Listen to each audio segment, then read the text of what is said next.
Black Indians. His last name is Katz. What's his first name? Katz. Black Indians. Black Indians. Remember last week we were talking about in the 1600s that one Englishman in Tennessee, East Tennessee, he hired some Indians to do some work, and they were called Mecca Indians. Mecca Indians. They were dark brown skin, reddish skin. They were called Mecca Indians. This is in East Tennessee. So these are all the revolts, some of the revolts that took place involving African Muslim slaves, most of whom were Muslims, as well as the indigenous population, and that's why you saw anti-Muslim legislation on the part of the Spaniards. They saw what was happening. They saw it. Also, too, it became a major crime for an African slave to be found among indigenous people. That was a crime. It became a crime. One brother was found, he was a runaway, he was found with indigenous people, and they boiled him alive. The Europeans came out with anti-dawah laws. Anti-dawah laws. You are not allowed to teach an indigenous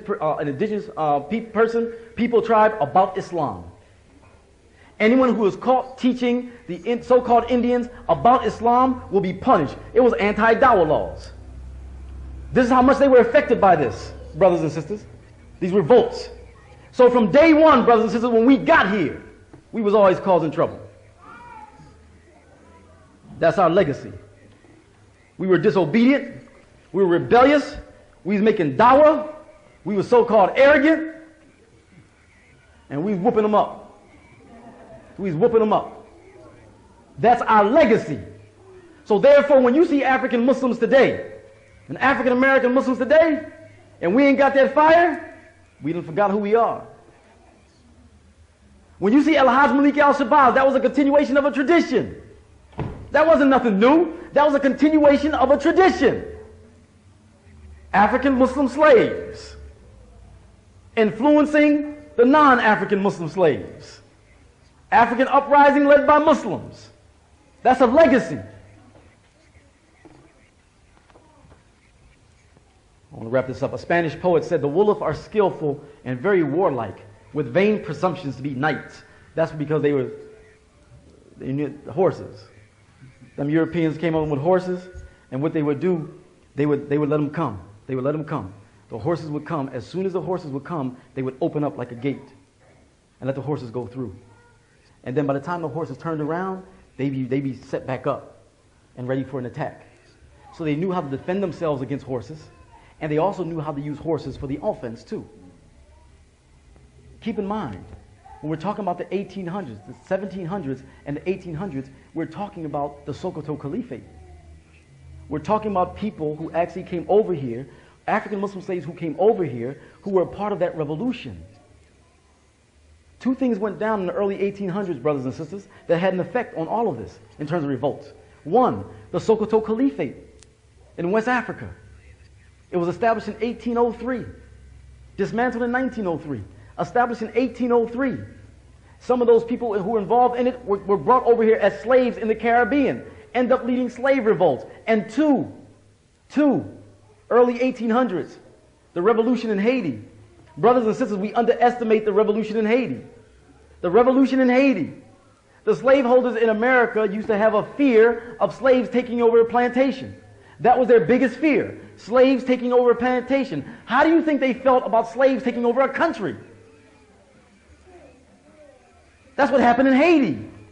The African slaves hit Napoleon. And brothers and sisters, when we look at history, you cannot look at history as being separate. The events that take place in history are hooked up with other events.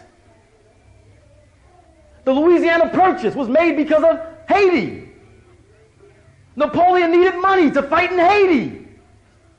So he sells the Louisiana Purchase for $15 million because Toussaint Louverture was whooping them up. Events in history are connected to other events. So the Sokoto Caliphate in so-called Nigeria, that's connected to some of the revolts that took place in the Caribbean. It's all connected. We have to look at history as being connected like this. It's connected. This is critical. So here in Haiti, in the early 1800s, slaves revolted and took over a country. That is why Haiti is the poorest country in the Western Hemisphere. And America is going to do all it can to try to keep it that way. You're going to make baseballs, but that's about it. Baseballs come from Haiti. Baseballs. Because America knows its history. We remember y'all. If y'all come up, become a strong nation, people are going to look at your history. Well, we became a strong nation because we overcame the slave master. And we took over the country. That's a serious history now. Denmark Vesey, who came before Nat Turner when he was planning his thing, he sent letters to Haiti. Could y'all send us some troops? Y'all send us some troops? Here's a country. Now, while he's doing this, while he's sending letters to Haiti, the Haitian government, to ask them to send troops so we can take care of business here, Haiti, the Haitian government, is putting out the word to Africans in the United States, come to Haiti. Come to Haiti. Try to get here. We fixing to build us a base. That's why, as far as America's concerned, they will only make baseballs. Because America remembers Haiti's history. The two major leaders in Haitian revolution, brothers and sisters, were Muslims. Haiti was the most profitable colony. But the French made a mistake. Remember, the first revolt went down in Haiti. That was the first revolt, 1522. When the French got there, they forgot about that history. And by that time, again, like in the Caribbean, the African slaves outnumbered the slaveholders in the Caribbean. Now, Haiti has this tradition of revolt. Haiti has all these maroon societies all over Haiti. All these maroon societies in Haiti by the time the French take over. But Haiti is profitable for the French. So now they want to keep it that way. Maroon societies in Haiti. Yahya, Halau, and the most famous one, Francois Makendo. Now, when we read the word Francois Makendo, ask a Haitian about Francois Makendo. When you hear Francois Makendo, tell the truth. Francois, that's French. He's a Muslim. He was a Muslim. He's an imam. And he's a leader of the upper. He's the most famous one. Francois Makendo was so deep, they called Francois Makendo the old man of the mountains. He used to come down from the mountains and hit the French and get back up in the mountains. Come back down and hit the French and get back up the mountains. He had a plan whereby he taught the other people who were with him how to make poisons.